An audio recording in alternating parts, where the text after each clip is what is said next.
Assalamualaikum warahmatullahi wabarakatuh. Perkenalkan nama saya Falahul Mawahib dari Teknik Instrumentasi Gilang. Di sini saya akan menjelaskan paper saya mengenai analisis sistem kontrol cascade level flow diesel draw off pada kolom crude distillation unit C01 dengan tuning metode Ziegler-Nichols. Untuk penulisan kali ini saya dibantu oleh dosen pembimbing saya yaitu Bapak Insinyur Roni Heru Trianto. Untuk selanjutnya yaitu di slide yang pertama kita akan membahas latar belakang penelitian. Pada latar belakang ini yaitu pada unit CTU memiliki unit-unit pengolahan seperti furnace, desalter, dan beberapa exchanger. Dan salah satu alat yang terpenting adalah kolom distilasi. Pada kolom distilasi ini merupakan tempat di mana proses pemisahan awal crude oil menjadi beberapa fraksi seperti heavy naphtha, kerosin, diesel, dan residu. Pada kolom distilasi ini memiliki sistem pengendalian yang kompleks dari keempat variabel. Pada tiap-tiap bagian output dari proses yang ada pada kolom distilasi ini perlu adanya pengendalian. Hal ini dimaksudkan agar produk yang dihasilkan tetap pada keadaan yang dikehendaki dan menjaga kontinuitas produk migas. Pada prosesnya, di PTX memiliki sistem pengendalian level flow cascade yang salah satunya pada pengendalian level flow diesel draw off. Dari data proses di lapangan, nilai kontrol yang didapat menghasilkan respon yang lama. Dengan mentuning PID baru dengan metode Ziegler-Nichols, diharapkan nantinya akan mendapat nilai PID yang baru dan respon proses yang lebih cepat. Pada metode PID konvensional, kedua parameter tersebut diturunkan dari perhitungan matematis pada orde tinggi. PID konvensional akan menyulitkan dalam penalaan parameter-parameter tersebut. Untuk itu, Ziegler-Nichols dapat menjadi salah satu metode dalam penalaan orde tinggi. Metode osilasi Ziegler-Nichols merupakan sebuah metode penalaan PID yang dapat dilakukan secara otomatis tanpa memodelkan sistem. Dari alasan tersebut, maka penulis mengambil sistem cascade level flow pada diesel draw off untuk dilakukan pengujian pada sistem kontrol tersebut dengan melakukan analisa teoritis terhadap pemodelan data yang ada di lapangan dan membandingkannya dengan hasil tuning metode Ziegler. Sebelumnya, yaitu kita mengenal apa itu sistem pengendalian. Sistem pengendalian sendiri merupakan salah satu dari 4 fungsi instrumentasi. Sistem kontrol merupakan kumpulan alat yang digunakan untuk mengendalikan dan memerintah mengatur dari keadaan suatu sistem agar tetap pada nilai yang dikehendaki. Tujuannya yaitu untuk menjaga variabel proses agar selalu sama dengan nilai set point-nya yang ditetapkan dengan kata lain menjaga sistem dari error atau kesalahan. Untuk elemen-elemen dari sistem kontrol ada primary element atau sensor, di mana elemen ini yang pertama kali merasakan perubahan besaran yang terjadi. Selain itu, untuk secondary elemen yaitu ada transmitter yang berfungsi merubah besaran yang terukur dari sensor menjadi sinyal standar. Kemudian ada control element, merupakan elemen yang berfungsi untuk membandingkan nilai SP dengan PV, menghitung error, mengkoreksi sinyal error, serta mengirim sinyal MV atau manipulated variable ke I2P converter. Kemudian ada final control element, merupakan alat yang berfungsi untuk merubah nilai PV dengan cara memanipulasi besarnya MV berdasarkan perintah kontrol. Kebanyakan final control element berupa control valve. Kemudian ada proses, merupakan besaran yang dimanipulasi oleh final control element agar PV atau proses variabel sama dengan nilai SP atau set point. Kemudian untuk metode pengendalian sendiri yaitu merupakan bentuk dari pengendalian yang dilakukan oleh kontrol pada mode terdapat beberapa mode seperti on off yang dimana pada mode ini hanya ada dua aksi yaitu hidup dan mati, dimana kebanyakan yang dilakukan digunakan untuk pada kontrol safety instrumentasi. Kemudian ada proporsional di mana pengoreksi akan memiliki daerah kontinu di mana nilai ini akan sebanding dengan besarnya error. Besar kecilnya error yang terjadi dipengaruhi oleh besar penguatan yang diberikan. Semakin kecil penguatan akan semakin stabil, tapi nilai offset akan semakin tinggi.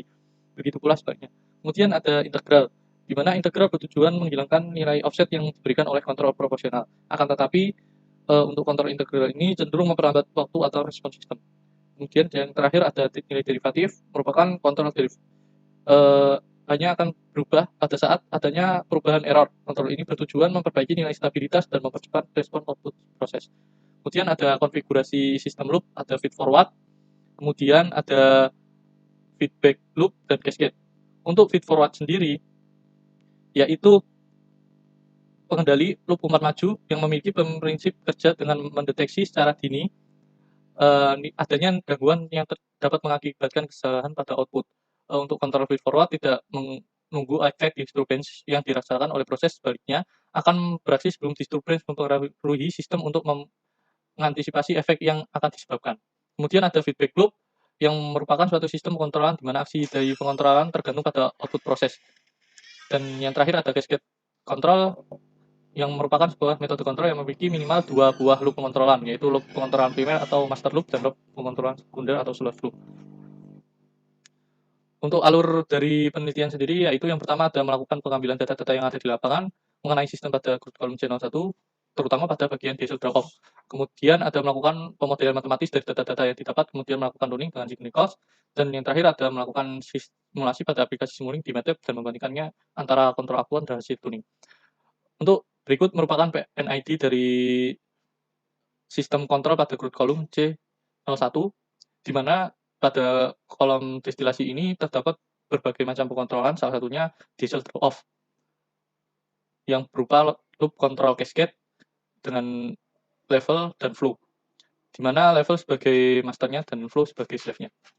Berikut merupakan spesifikasi alat yang ada di lapangan, yaitu ada level transmitter, kemudian ada flow transmitter, ada flow control valve beserta aksesorisnya, kemudian ada control dari control room berupa DCS.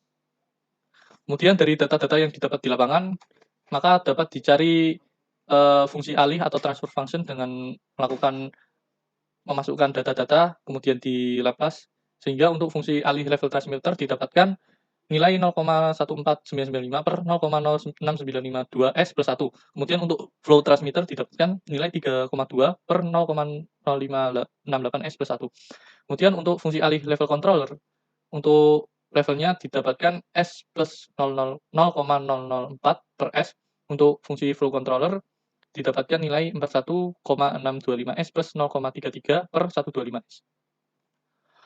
Selanjutnya ada transfer function dari final control element dengan memasukkan variabel-variabel yang didapatkan dari spesifikasi control valve, kemudian dimasukkan ke dalam rumus dengan mencari rangeability yang didapat nanti dengan nilai 2,569346, kemudian delta PV-nya ketika CV normal didapatkan 2,80791, kemudian delta PR-nya didapatkan 0,03675, kemudian friction coefficient didapatkan 0,0000415855, kemudian dimasukkan ke dalam gen untuk mencari gain control valve, kemudian dari gain yang didapat sebesar 1,103017, kemudian dari time full stroke dengan sebesar 2,5 second didapatkan tau sebesar 1,58, sehingga nilai transfer function dari control valve yaitu sebesar 1,13017 per 1,58 S plus 1. Kemudian untuk fungsi alih proses level dilakukan dengan melakukan model matematis dari kolom diesel draw off dengan menggunakan prinsip kesetimbangan massa antara input dan output. Pada proses distilasi input berupa uap fluida, sehingga Qin berupa vapor yang kemudian mencair pada diesel draw off. Qin pada diesel draw off berupa cairan yang mencair dari datasheet Qin diesel draw pada tray 27 sebesar 32,4 meter kubik per hour. Kemudian pada kolom 1C01 outlet diesel draw off, laju aliran maksimal adalah 35 meter kubik per hour dan laju aliran normalnya adalah 26,9 meter kubik per hour menuju ke dalam kolom diesel stripper 1C04. Tinggi antara tray 26 dan 27 yaitu sebesar 1,092 meter. Berdasarkan nilai-nilai tersebut, maka didapatkan transfer function dari proses level yaitu sebesar 2,29088 per 0,2289 S plus 1. Kemudian untuk fungsi alih proses menggunakan prinsip kesetimbangan massa juga, kemudian dimasukkan ke dalam rumus dengan parameter-parameter yang diketahui, yaitu untuk Qin pipa sebesar 26,9 meter kubik per hour, untuk Qout pipa 26,9 meter kubik per hour, untuk nilai R sebesar 0,0707063 watt per meter kubik, kemudian untuk nilai kapasitansinya 85,3% dikali 5,0858 meter kubik kuadrat. Untuk kemudian parameter-parameter tersebut dimasukkan ke dalam rumus untuk mencari gain antara Qin dan Qout, didapatkan nilai gainnya yaitu 1, untuk nilai R resistansi dikali kapasitansi didapatkan nilai sebesar 0,306737 S, kemudian dimasukkan dan didapat nilai 1 per 0,306737 S plus 1. Kemudian untuk tuning menggunakan Signal Cost ada dua cara, yaitu tuning dengan menggunakan metode kurva reaksi, di mana didasarkan pada respon plan terhadap masukan tangga open loop. Plan yang tidak mempunyai integrator menghasilkan kurva reaksi terhadap masukan step, seperti pada kurva huruf S pada gambar tersebut. Kurva reaksi plan digunakan untuk mencari waktu tunda atau L dan juga konstanta waktu atau T. Kemudian dari parameter-parameter tersebut dapat digunakan untuk menentukan dengan menggunakan tabel kurva reaksi pada di bawahnya. Kemudian ada metode osilasi, di mana menggunakan kurva closed loop dengan memasukkan referensi yang digunakan adalah fungsi step. Pengendali pada metode ini hanya menggunakan pengendalian proporsional, nilai Kp diubah-ubah dari 0 hingga nilai kritis sehingga diperoleh keluaran yang terus-menerus osilasi. Nah, dari osilasi tersebut maka dihasilkan ultimate gain atau KU. Kemudian dari nilai KU tersebut akan didapatkan nilai periode ultimate, kemudian dari nilai gain ultimate dan periode ultimate dimasukkan ke dalam tabel persamaan Ziegler-Nichols metode osilasi untuk menentukan nilai PID-nya. Kemudian untuk proses tuning dengan metode osilasi, yang pertama dengan cara meletakkan sistem pengendali pada posisi manual. Bila pengendali mengandung unsur I dan D, maka integral time menjadi tak terhingga dan derivatif time menjadi sekecil mungkin. Kemudian letakkan PB pada posisi tertentu. Jika PB di langkah 1 terlalu besar, respons akan underdamped. Untuk itu, kecilkan PB agar loop gain menjadi lebih besar. Jika PB di langkah 1 terlalu kecil, maka respon akan menjadi underdamped. Kemudian ulangi langkah di atas sampai didapatkan osilasi dengan amplitude tetap. PB yang diperoleh bernilai PB sama dengan KU. Kemudian TU akan diperoleh pada keadaan itu juga. Yang terakhir menghitung parameter kontrol dengan KU dan TU berdasarkan tabel osilasi. Nah, dari tuning yang dilakukan didapatkan nilai gain ultimate sebesar 11,5 dan ultimate periode sebesar 0,77. Kemudian dicari dengan metode osilasi Ziegler-Nichols menggunakan tabel 2 tersebut didapatkan nilai P sebesar 6,9, untuk I 0,3885, kemudian D 0,0932. Kemudian akan dihasilkan grafik seperti gambar berikut dengan analisanya. Untuk parameternya rest time-nya sebesar 0,1540, kemudian settling time-nya 3,0459, untuk delay time-nya 1,137, untuk peak time-nya 1,4182 dan overshoot maksimalnya 56,2%. Kemudian setelah melakukan tuning pada secondary control, maka dilakukan pada primary control. Kemudian sama seperti cara yang pertama dengan mengatur ultimate gain dari proses, kemudian posisi flow sudah dituning dalam kondisi stabil.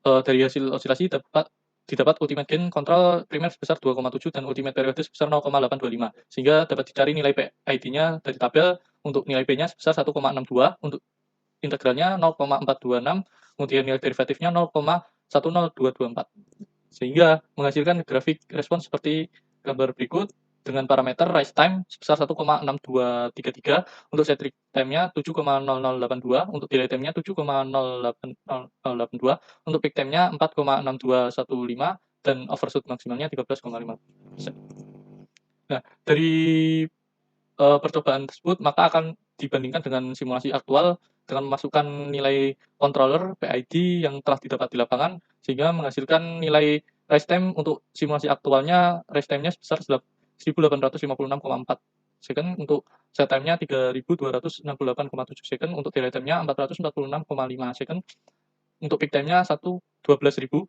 untuk overshot-nya 0%. Sedangkan untuk PID tuning Ziegler-Nichols didapatkan nilai seperti yang sebelumnya. Untuk performa integral error, performa pada sistem feedback control berpenting untuk mengurangi terjadinya error antara setiap variabel dan mencapai nilai yang konstan secepat mungkin. Oleh karena itu, kriteria apapun yang digunakan untuk mengukur kualitas respon harus menghitungkan variasi dari error selama rentan seluruh waktu. Pada umumnya terdapat 4 kriteria dasar yang digunakan, antara lain ISE, IAE, TSE, dan ITAE. Untuk ISE sendiri berfungsi untuk mengintegrasikan kuadrat kesalahan dari waktu ke waktu. Untuk IAE merupakan analisa yang mengintegrasikan kesalahan mutlak dari waktu ke waktu. Kemudian untuk ITSE merupakan analisa performa yang memiliki pengali waktu tambahan dari error, fungsi yang menitik beratkan pada lamanya durasi error. Dan yang terakhir ITAE merupakan analisa performa dengan mengintegrasikan kesalahan mutlak dikalikan dengan waktu dari waktu ke waktu. Untuk mencari ITAE, ISE, IAE, dan ITSE dapat dicari melalui aplikasi MATLAB dengan memasukkan rumus sebagai berikut, dan didapatkan nilai perbandingan antara integral error dari parameter-parameter. Untuk kontrol cascade aktual didapat nilai ISE 305, kemudian IAE-nya 729, untuk ITSE-nya 132, untuk ITAE-nya 635. Untuk PID Ziegler-Nichols, nilai ISE yang didapat yaitu 0,7554, untuk IAE-nya 1,4416, untuk ITSE-nya 1,2526, untuk ITAE-nya 3,94. Nah, dari penelitian tersebut maka dapat disimpulkan yang pertama, CTU merupakan unit pengolahan awal crude oil yang berfungsi memisahkan crude oil menjadi beberapa fraksi. Pada kolom 1C01 produk hasilnya yaitu gas, heavy naphtha, kerosin, ATO, dan residu. Sistem kontrol pada kolom 1C01 memiliki beberapa macam, salah satunya yaitu pada diesel draw-off yang memiliki sistem pengendalian cascade level dengan flow. Kemudian dari hasil pengamatan yang di lapangan, didapat nilai PID proses aktual pada proses di lapangan, nilai KP, PID bernilai kecil, kemudian nilai TI bernilai besar. Ini menyebabkan respons sistem di lapangan untuk mencapai kondisi set point menjadi lama. Akan tetapi keuntungannya sistem ini tidak memiliki overshoot pada sistem. Kemudian yang ketiga, hasil dari tuning dengan jiggle Nichols didapatkan nilai PID yang baru. Hasil grafik dari tuning memungkinkan sistem dalam mencapai kestabilannya menjadi cepat, akan tetapi hasil tuning ini memiliki kelemahan pada adanya overshoot pada sistem. Kemudian dari pengujian performa integral error, hasil tuning memiliki nilai ISE, IAI, TSE, dan ITAI yang lebih kecil dibandingkan kontrol aktual. Hal ini menyebabkan performa sistem tuning dalam merespon adanya galat lebih cepat untuk kembali ke variable measurement. Uh, Mungkin itu saja dari penjelasan mengenai paper saya. Apabila ada kekurangan mohon dimaafkan dan terima kasih. Wassalamualaikum warahmatullahi wabarakatuh.